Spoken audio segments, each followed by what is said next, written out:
오늘 우리 주시는 말씀은 시편 41편 1절에서 3절 말씀입니다. 시편 41편 1절로 3절 말씀입니다. 제가 봉독해 드리겠습니다. 가난한 자를 보살피는 자에게 복이 있으며 재앙의 날에 여호와께서 그를 건지시리로다. 여호와께서 그를 지키사 살게 하시리니 그가 이 세상에서 복을 받을 것이라. 주여 그를 그 원수들의 뜻에 맡기지 마소서. 여호와께서 그를 병상에서 붙드시고 그가 누워 있을 때마다 그의 병을 고쳐 주시나이다. 아멘. 오늘 본문의 말씀을 중심으로 가난한 자를 돕는 자에게 주어진 세 가지 복이라는 말씀을 제목을 가지고 하나님 말씀 증거하겠습니다. 여러분 옆 사람과 인사하겠습니다. 참 잘 오셨습니다. 네, 좋은 일이 있을 겁니다. 네. 목양하는 목사가 중보하는 기도 제목들이 여러 가지가 있습니다. 제가 예전에 한번 말씀드린 것 같은데, 첫째는 여기 계신 모든 분들이 믿음 가지고 사는 것입니다. 믿음 가지고 살 때 영원한 천국이 우리에게 주어지는 것이죠. 그러니까 믿음이라는 것이 목사가 여러분에게 주는 게 아니에요. 믿음이라는 것은 하나님이 주시는 것입니다. 이 땅에 그 어떤 피조물도 어떤 위대한 사람도 여러분에게 믿음이라는 것을 줄 수가 없어요. 또 믿음으로 우리가 뭘 받죠? 구원받지 않습니까? 구원도 하나님이 우리에게 준 선물인데 이것도 어느 누구에게도 주실 수 없는 것입니다. 오로지 하나님의 선물이죠. 믿음과 구원이 바로 하나님의 것이다. 그래서 저는 하나님 저희 교회 성도들이 믿음 갖게 하시고 구원받는 성도가 되게 하소서라는 기도를 하게 됩니다. 두 번째, 목회하면서 어떤 생각을 하냐면, 하나님 믿음으로 구원받는 나세류교회 성도들이 이 땅에서 잘 살 수 있게 하소서라는 기도를 하게 됩니다. 제가 사실 이 기도를 한 지가 그렇게 오래되지 않았어요. 그런데 성도는 이 땅에 살면서 잘 사는 것이 복인 줄 믿습니다. 못 사는 것만큼 타인으로부터 욕을 먹는 것이 크리스찬이에요. 그래서 이 믿음의 사람들이 웬만하면 잘 사는 게 아니라 다 잘 살 줄 아는 소망합니다. 여러분 신명기에 이런 말씀이 있어요. 여호와의 말씀에 복종하는 사람들은 나가도 복을 받고 들어와도 복을 받고 여러분의 모든 소산물이 복을 받을 거라고 말씀하고 있거든요. 성경의 근거해보니 하나님 말씀을 듣고 순종하는 자에게 주어진 복이 안팎으로 복을 받고 개인이 복을 받고 후순위 복을 받는다고 얘기했는데, 이상하게도 예수 믿고 삶에도 불구하고 실제적으로 복을 받는 사람들은 교회 내에서 20%도 안 됩니다. 이상하죠? 왜 그럴까요? 궁금해 본 적 없습니까? 저를 보세요, 여러분. 딴 보지 마시고. 오늘 되게 중요한 말씀, 언제든지 중요한 말씀이지만 저 이 말씀 준비가 3개월 정도부터 준비를 하고 있는데, 나세류교회 성도가 어떻게 하면 이 땅에서 복을 받을까? 어떻게 하면 복을 받을까? 어떻게 하면 여기 앉아 계신 후손들이, 자손들이 소위 떵떵거리며 잘 살 수 있을까? 여러분 이 생각 여러분도 하시지만 저는 여러분이 생각하는 것만큼은 아니지만 그렇습니다. 여러분이 자녀를 위해서 기도할 때 하나님 영과 혼이 잘되게 하소서 기도하잖아요. 저도 마찬가지로 똑같이 기도합니다. 여러분은 마음으로 기도하겠지만 목사는 하나님의 성전에서 새벽마다 형식적으로 꾸준히 습관적으로 기도한다고 볼 때, 사실은 여러분이 성전에서 기도하는 시간보다 제가 여러분의 가족을 위해서 기도하는 시간이 더 많다고 해도 과언이 아닙니다. 인정하세요, 여러분들? 여러분, 그렇기 때문에 제가 여러분이 주시는 말씀은 그냥 이상하게 들리는 말씀이 아니에요. 정말 사랑하는 마음으로 증거하기 때문에 오늘 말씀 잘 듣기를 아주 축원합니다. 신영경 목사님 잘 아시죠? 유명한 부흥사님인데 돌아가셨잖아요. 그분이 쓴 책이 어떤 책이냐면, 장로님, 집사님, 그리고 권사님 드릴 말씀이 있습니다는 책이에요. 제가 어제 쭉 읽었는데 그 장을 이렇게 쭉 넘기는데 어떤 내용이 있는데 참 재미있어서 소개해 드립니다. 어떤 집사님이 꿈속에서 운 좋게 천국에 갔더랍니다. 눈부실 정도로 으리으리하고 어마어마한 천국문 안으로 들어가니 마중 나온 천사가 오시느라 고생했으니 식사부터 하고 천국 구경합시다, 이렇게 제안을 하더래요. 천사의 안내를 따라 큰 호기심과 기대 속에 천국 식당에 들어갔는데 식당 종업원이 밥상을 차려오기에 보자기를 들춰봤더니 짬뽕 한 그릇이었대요. 서운한 말투로 짬뽕 한 그릇이 뭡니까? 집사를 이렇게 대접할 수 있습니까? 라며 항의성 질문을 했대요. 천사가 이렇게 대답하더라고 합니다. 당신은 이제까지 주를 위해 한 일이 없어서 큰 대접 받을 수 없다 하더랍니다. 반성해 보니 사실인지라 더 이상 할 말이 없었답니다. 그래서 수고 많이 하신 장로님들은 어떻게 대접받을까 궁금하여 또 물어보았더니 천사가 대답합니다. 방금 밥상 들고 온 종업원이 장로라는 것입니다. 안 웃기세요? 이유인즉 주의 교회에서 수고는 많이 했으나 청지기 됨을 망각하고 주인 노릇만 했기에 지금 종 연습하는 중이라는 것입니다. 그렇다면 목사님은 어디 계십니까? 라고 물어봤대요. 그랬더니 천사가 하는 말이 방금 배달 가셨습니다. 그러더래요. 설명인즉 목사는 주를 위해 수고는 많이 했지만 날마다 대접받았으니 남 섬기는 훈련 중이라는 것입니다. 참 장로는 왜 왜 서빙하냐고 물어봤는데 얘기 안 했잖아요. 장로님은 수고는 많이 했지만 청지기됨을 망각한 채 주인 노릇해가지고 지금 종 노릇하라고 가지고 훈련 중이라고 하는 것이라는 거죠. 요한복음 22장 12절 말씀에는 하나님은 행한 대로 갚아준다는 말씀이 있습니다. 땅에 식물을 심을 때 열매가 있는 것처럼 우리 육신도 우리 영혼도 무언가 심을 때 열매가 주어지는데 그 열매는 사람에게서 얻어지는 열매가 아니라 하나님께서 준다는 데서 큰 의미가 있습니다. 예수님께서 달란트 비유를 하셨어요. 종 3명에게 5달란트, 2달란트, 1달란트 주었습니다. 그러면서 뭐라고 말하냐면 종 3명에게 내가 너에게 준 달란트를 가지고 무엇이든 하든 이윤을 남겨보라 이렇게 말하고는 떠났습니다.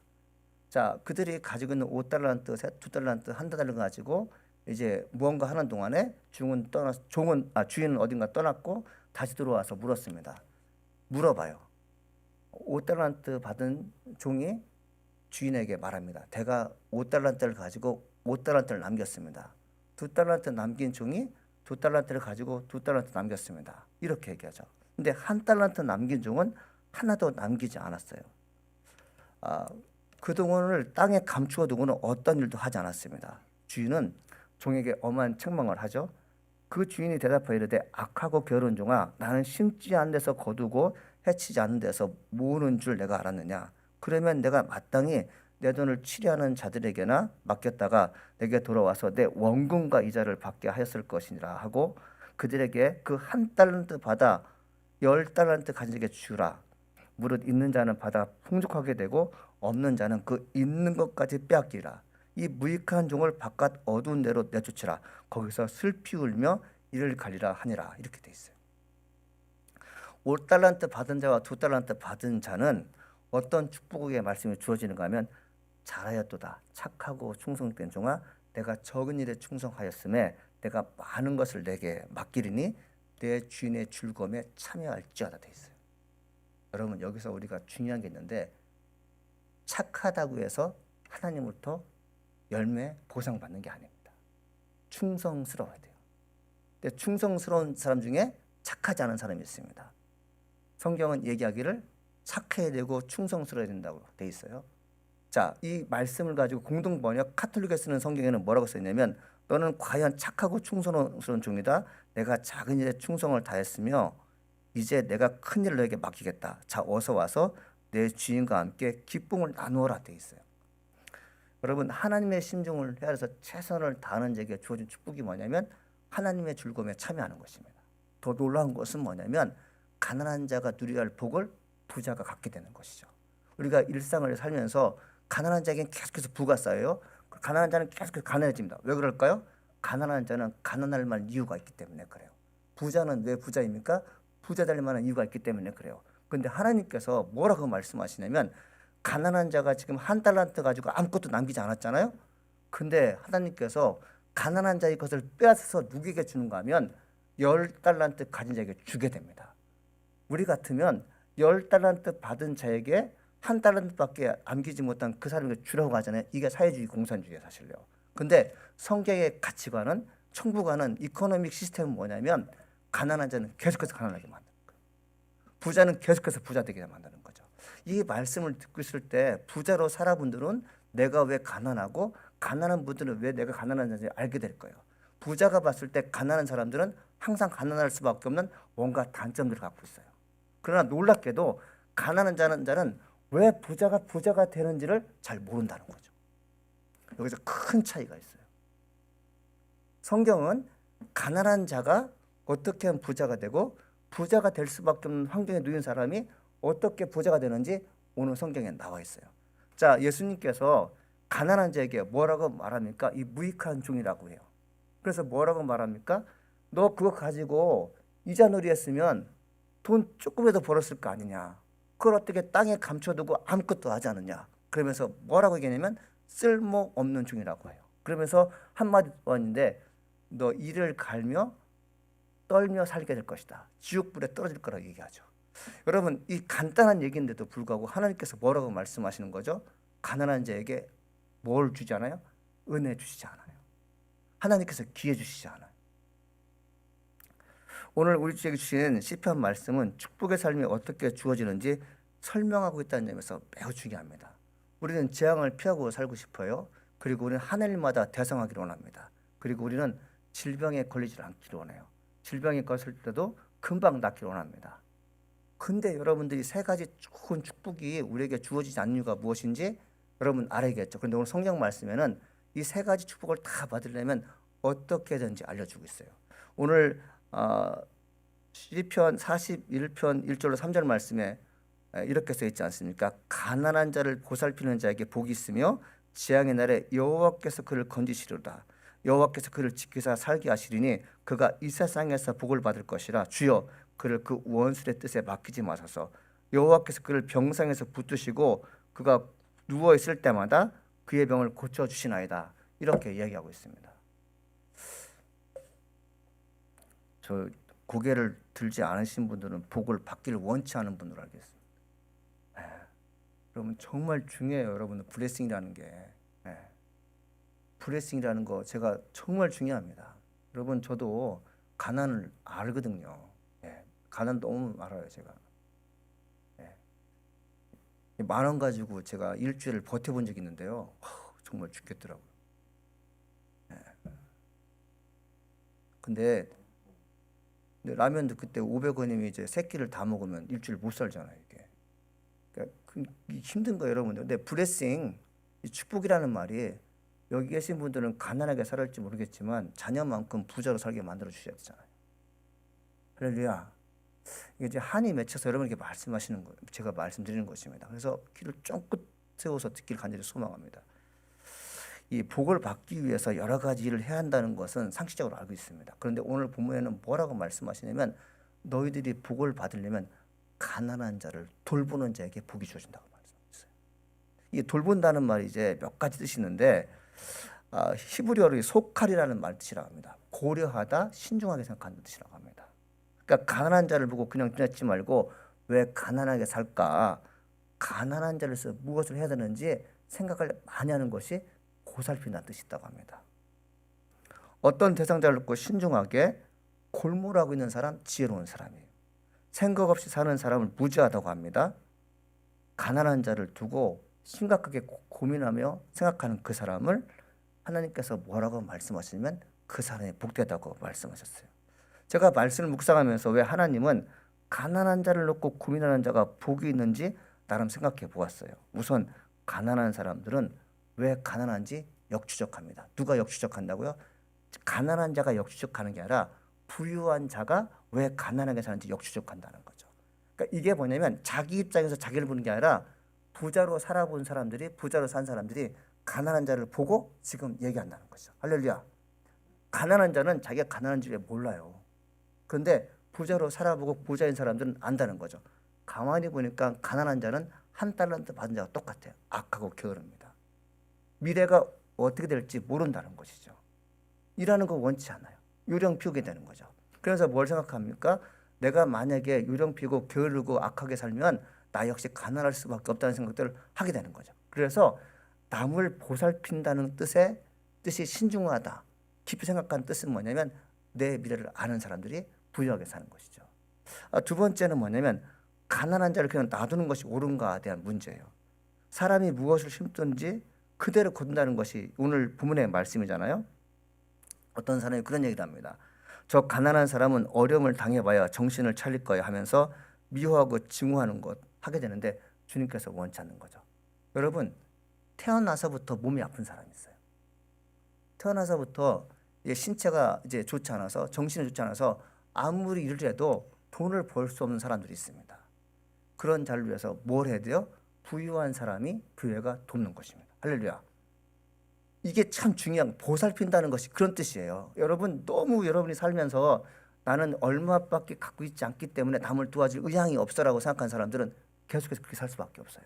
그런데 내가 가지고 있는 작은 것으로 정말 어려운 사람, 핸디캡을 갖고 있는 사람들, 태어나서부터 불편함을 갖고 있는 사람들에게 조그마한 돈으로, 조그마한 음식으로 그를 먹여줬다면 하나님께서 그를 생각하신다는 거죠.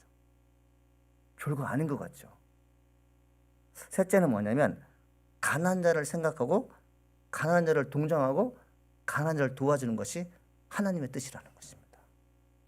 여러분, 우리 부모 입장에서 다 건강한 아들을 갖고 있는 부모가 있고, 어떤 부모님은 아이가 다 아픈 아이들을 갖고 있는 사람이 있어요. 제가 아는 어떤 부모는 두 아이가 다 자폐예요. 2살 차이인데 다 자폐예요. 그런데 그 부모들은, 그리고 그 친척들은 웬만큼 잘 사는 의사이고 검사이고 변호사이고 다 그래요. 근데 그 부모가 낳은 두 아이는 자폐예요.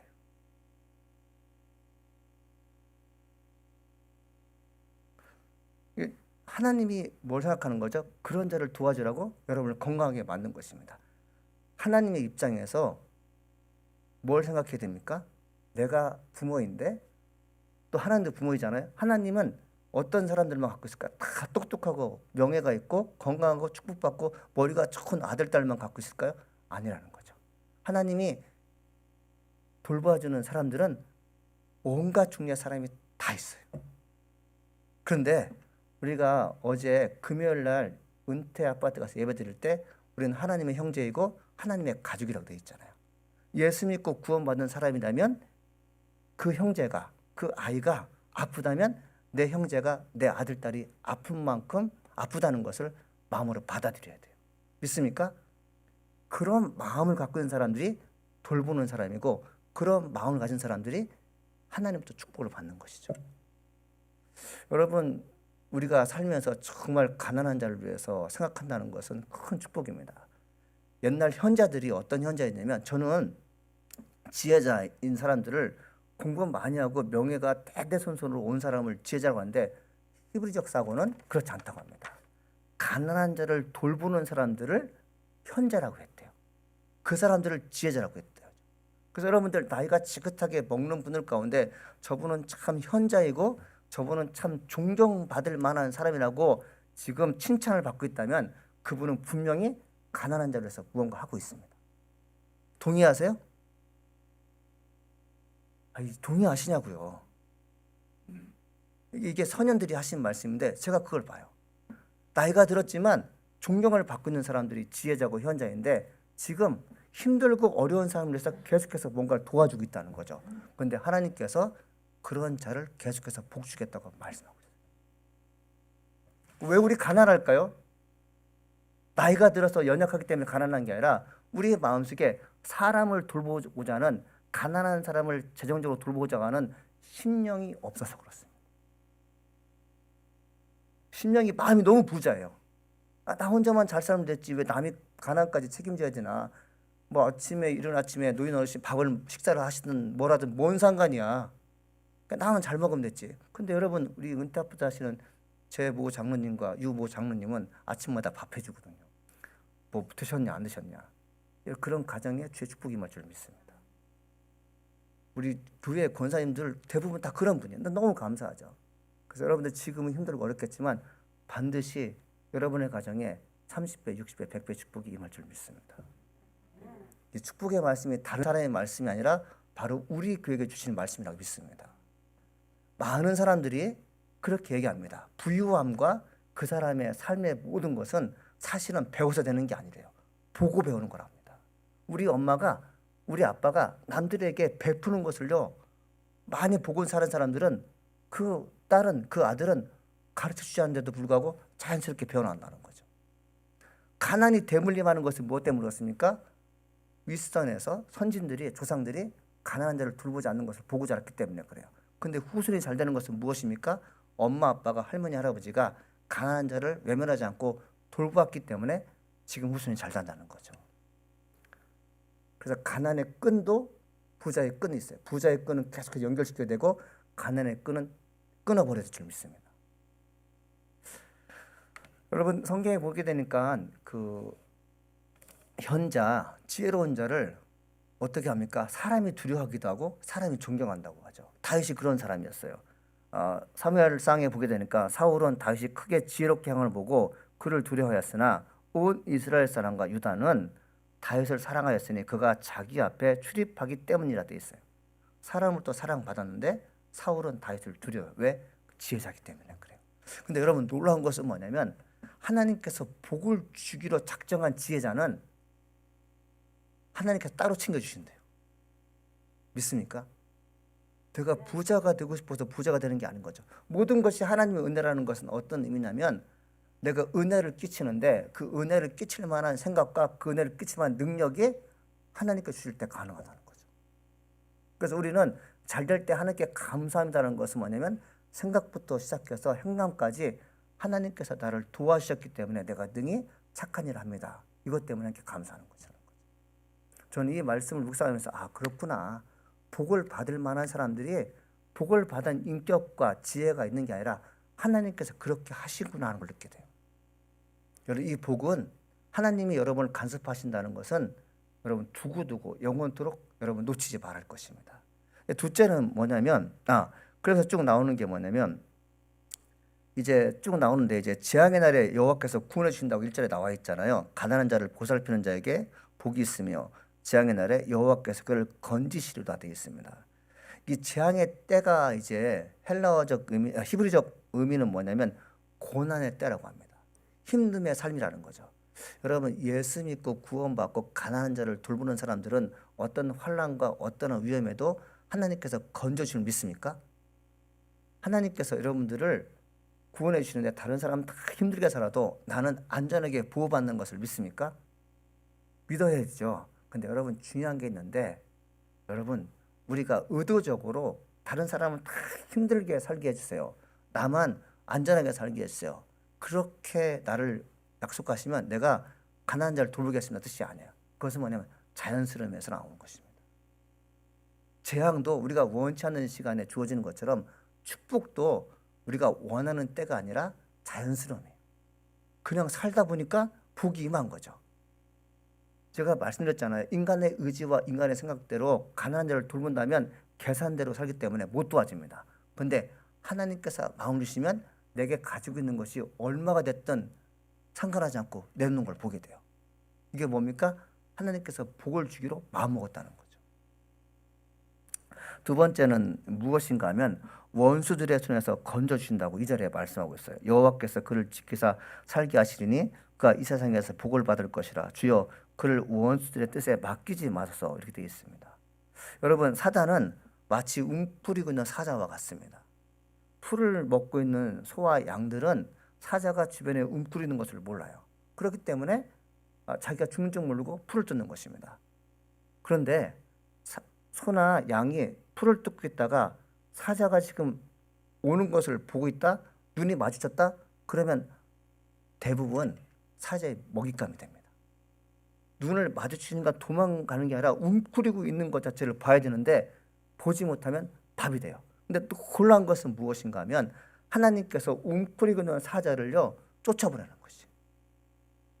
하나님께서 재앙의 때에 그리고 정말 원수들에 의해서 내가 힘들 때 나는 그 원수 나를 어떻게 할지 모르지만 하나님께서 원수를 미리감치 쫓겨내는 거죠.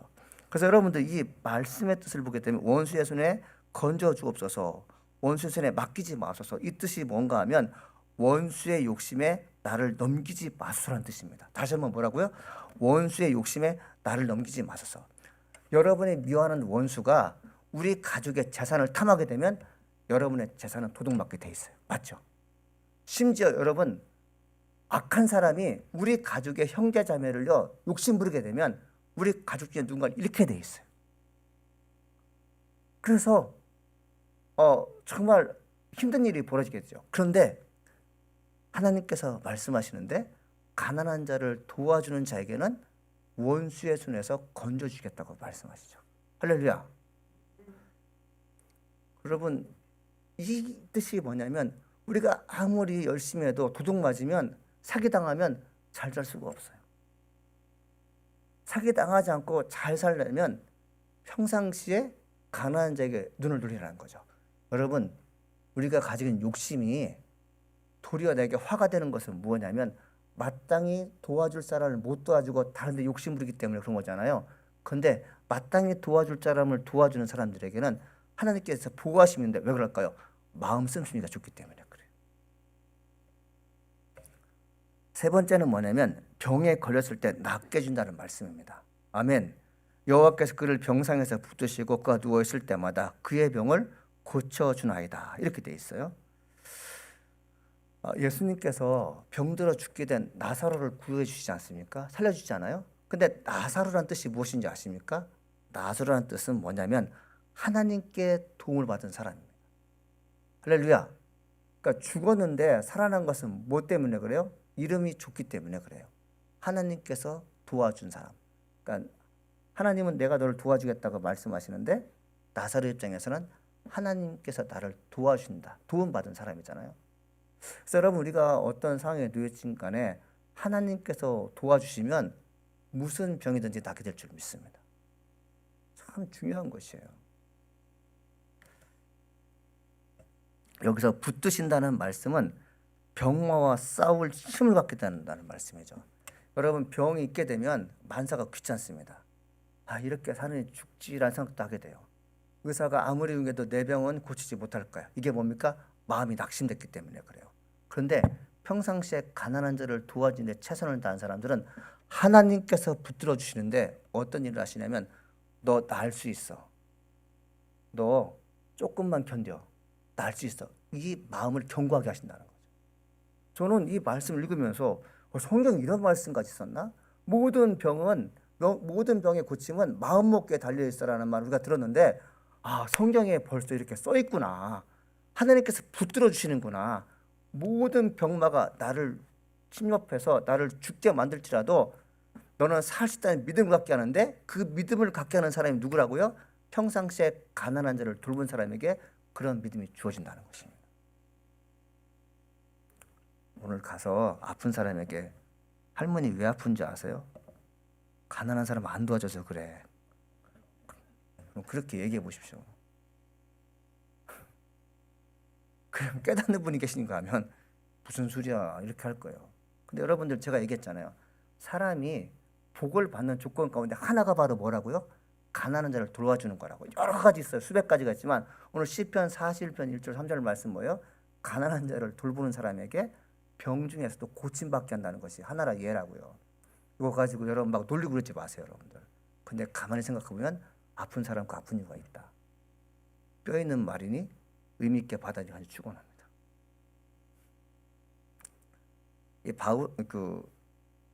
예루살렘 60km 떨어진 곳에 요바라는 항구 도시가 있었습니다. 요바에는 이 다비드라는 여인이 있었는데 다른 이름으로 도로가라는 여인이에요. 이 다비다라는 뜻은 히브리어이고 도로가는 이제 헬라어 이름인데 이 도로가라는 뜻이 뭐냐면 아름다운 눈을 가진 영양이라는 뜻입니다. 그래서 여러분들 딸 이름 가운데 손녀 이름 가운데 도로가라는 이름 참 좋은 거예요. 아름다운 눈을 가진 영양. 그렇죠? 이 도로가가 이제 병들어 죽게 되어 이제 다락방에 누이게 되었습니다. 이게 베드로는 요바에서 얼마 떨어지지 않은 루다에 있었는데 그러니까 요바에 사는 사람들이 베드로가 루다에 있다는 소리를 듣고 요바에 사는 사람들이 베드로를 찾아가요. 베드로님, 우리 여주인이 지금 죽었는데 오셔서 고쳐주시면 감사하겠습니다. 그런 얘기를 해요. 여러분, 베드로가 이제 성령 충만해서 여기저기 다니면서 죽은 자를 살리고 병자를 고치니까 소문이 들은 거죠. 근데 여러분들 생각해 보십시오. 이 여인이 죽었는데 다락방에 올려놓잖아요. 그런데 왜 제자들이 급히 베드로를 찾아갔을까요? 이 제자들, 여인들이 주로 과부였는데 과부들이 어떤 삶을 살았는가 하면 무척 가난한 사람이었어요. 지금의 과부는 여러분 재정적으로 어느 정도 독립됐지만 옛날 과부는 남편이 죽으면 정말 가난하게 살았어요. 거의 종처럼 살았죠. 근데 이 도르가라는 여인이 가난한 과부를 위해서 옷감을 자기가 사서 속옷과 겉옷을 만들어줬다고 하죠. 제가 이제 그 문헌을 보니까 겉옷 만드는 것도 물론 비싸지만 사실은 속옷 만드는 비용이 더 비싸다고 했답니다. 이 재료가 다르잖아요. 그런데 그 도르가라는 여인이 살아있을 때 자기가 데리고 있는 주변에 있는 과부들을 위해서 옷을 만들어준 사람이죠. 그래서 베드로가 이제 루다에서 요바에 왔는데 이 여인들이 뭘 들고 있냐면 속옷을 이렇게 들고 있는 거예요. 왜 들고 있었을까요? 우리 도르가가 죽었기 때문에 눈물 닦는 게 아니라 베드로 선생님, 이 속옷과 겉옷은 지금 죽어있는 도르가가 만들어준 것입니다. 그분은 살아있는 동안에 저희들에게 정말 좋은 일을 많이 했습니다. 그러니 살려주십시오라고 부탁한 거죠. 성경에 보니까 그는 어떤 사람이냐면 선행과 구제한 일이 심히 많았더라 돼 있어요. 할렐루야. 그래서 이 베드로가 그 얘기를 다 듣고 나서 이제 다락방에 올라가서 달려갈 때 너희들은 오지 말라 합니다. 그리고 베드로가 혼자 다락방에 올라가서 하나님께 간절히 기도하는데 어떻게 기도하냐면 시신을 앞에 놓고 기도하지 않고 뒤를 돌아보며 기도하게 되죠. 왜 뒤를 보고 기도했을까요? 갑자기 살아날까 무서워서. 그것도 아니지만 이렇게 기도하죠. 기도하고 나서 뒤를 돌으며 다윗아 일어나라 하니까 그 여인이 일어나게 됩니다. 죽은 사람이에요. 근데 살아나요. 뭐 때문에? 그가 살아있을 때 선행과 구제한 일에 가난한 자에게 자기의 모든 것을 아낌없이 주게 되니까 병든 중에 회복되는 게 아니라 병들어 죽었는데 다시 살아나는 것이죠.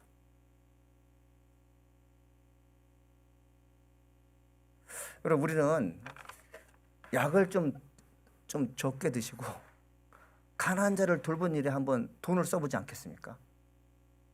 그러면 병 고침 받는다니까요. 할렐루야. 제 말씀이 아니잖아요. 성경에 있는 말씀이잖아요. 이것이 믿어지십니까 여러분들? 믿음은 하나님의 선물인데 하나님의 선물이 여러분 믿어지십니까? 하나님 말씀이 믿어지십니까?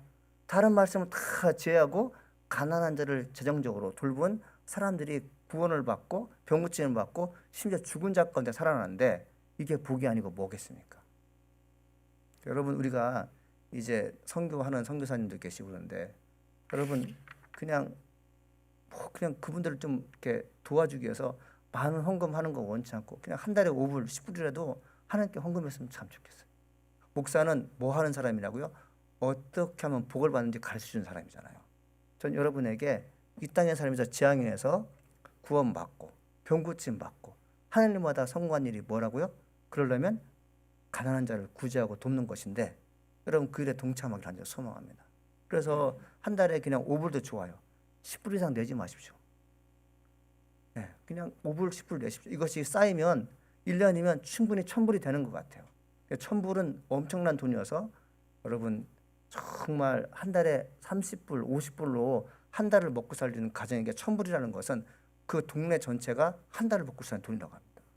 엄청난 거죠. 여러분 그런 분들에게 하나님께서 복이 많은 거죠.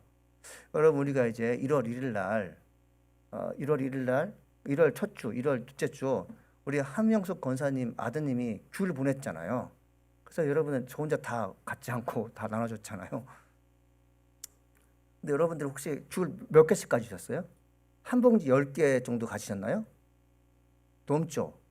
박스는 안 가져가셨잖아요. 한 10개, 20개 정도 가졌잖아요. 근데 어떤 일이 일어난지 아십니까? 우리 안봉자 권사님이 그 귤을 가지고 가서 이분이 참 나눠주는 걸 좋아하시거든요. 그래서 동네 분들이 은퇴 아파트 있는 할머니 할아버지들에게 귤을 나눠줬대요. 이 귤 어디서 났냐고, 왜 이렇게 맛있냐고, 이렇게 맛있는 거 생전 처음 왔다고. 이거 저기 우리 함영숙 권사님 아드님 가게 하는 데서 사온 거라고. 그때 소문이 나가지고 그 자리에서 14박스가 팔렸대요. 그리고 나중에 알아봤더니 6박스가 더 와서 귤 20개 얻어먹고 권사님 통해서 귤이 20박스가 팔렸어요. 할렐루야. 30배, 60배, 100배가 맺어질까요? 안 맺어질까요? 그렇죠. 여러분 입을 즐겁게 하는 그것이 우리 함영숙 권사님 아드님이 참 착한 분이거든요. 뭔가 그렇게 주려고 해요. 근데 이거 주면 할머니 할아버지들 나 이거 물건 팔아주셔 그런 많고 한 게 아니겠죠. 우리 어머니 잘 모셔주는 귀한 선물이었는데 그 마음을 가지고 뒀을 때 여러분 1시간에 14박스가 팔렸다니까요. 한 박스에 40불이래요. 돈으로 계산하면 20박스면 800불을 파는 거죠. 사랑하는 제가 이런 얘기 왜 하는 줄 아십니까? 하나님의 은혜는 먼저 선행하는 사람이 주어지는 것이에요. 이제 더 이상 얻어먹으려고 하지 마십시오. 할렐루야. 예. 여러분들 저도 어디 가면 뭘 가지면 자꾸 나눠주려고 하는데 저 복 받기 위해서 그래요, 사실. 여러분들 그런 복임을 간절히 소망합니다. 가난한 자에게 재정적으로 그리고 가난한 자에게 자기 것을 나눠주는 게 지향에서 구원받게 하시는 하나님이 여러분의 하나님 되기를 간절히 축원합니다. 기도하시겠습니다. 하나님 아버지 감사합니다. 오늘도 하나님 말씀 듣게 하시니 감사드립니다. 하나님 이 가난한 자를 돌봐주는 것이 별거 아니라 생각했는데 하나님께서는 정말 기분 좋게 하는 행동인 것을 저희가 알게 되었습니다. 주님, 이 나사렛 교회 성도들 가난한 자를 돌보는 일에 최선을 다하게 도와주시옵소서. 우리가 가지고 있는 물질적인 여유가 없을지라도 가난한 자를 위해서 기도하는 마음도 주시고 가지고 있는 것이 있다면 가난한 자를 위해서 하나님 돈도 쓸 줄 알고 또 하나님 몸도 움직일 수 있는 존경한 자가 되게 도와주시옵소서. 오늘도 우리와 함께 하시는 하나님 찬양하며 살아계신 예수님의 이름으로 기도합니다. 아멘.